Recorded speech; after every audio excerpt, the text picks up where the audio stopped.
Hello friends, this is Akhil Matthew presenting my data 6th video on binary search.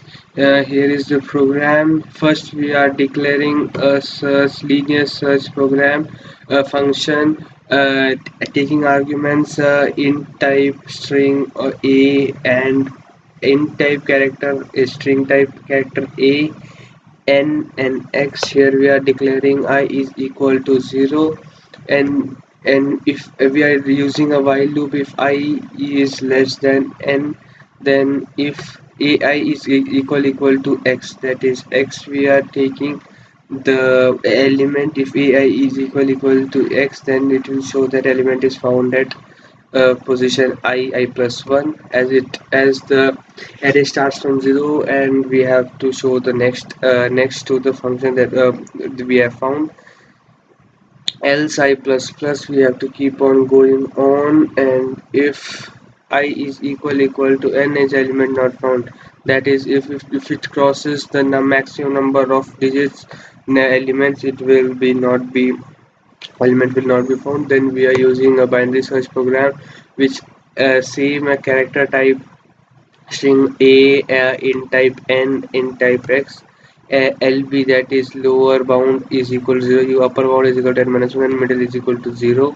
We are declaring first while lower bound is less than or equal to upper bound, then middle will be equal to lower bound for upper bound divided by 2.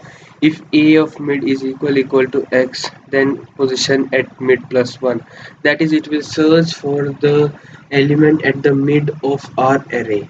If it's found, and if it will show. Else if a mid is greater than x, if a mid is greater than x, then upper bound will become mid minus 1, that is first the array was around full and it's half, now it's searching for in the half. If a mid is greater than 0 x, else if a mid is less than x, then the lower bound will become mid plus 1. If lower bound is greater than equal to element not found, that is if lower bound becomes more than the upper bound, the element will not be found. And main function we are declaring nix option j temp, and a character of 20 of size 20, character array of 20 size, char cs for do while loop. And as it's a menu driven program, it's asking us to enter the number of elements that will be input in, and then it will ask us to enter the elements one by one. Then element to be searched will be input as x. Then it will ask us if we want to do linear search or binary search or exit. If we as option 1, it will do linear search. If we do option 2, it will do binary search. At 3, it will do exit. And let's see if the as the program runs.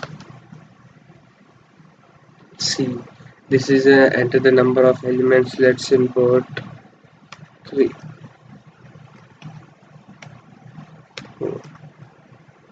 Element to be searched, let's put 4.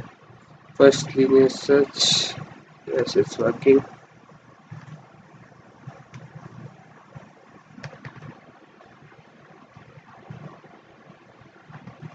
Yeah, binary search is also working, and we are done with our program.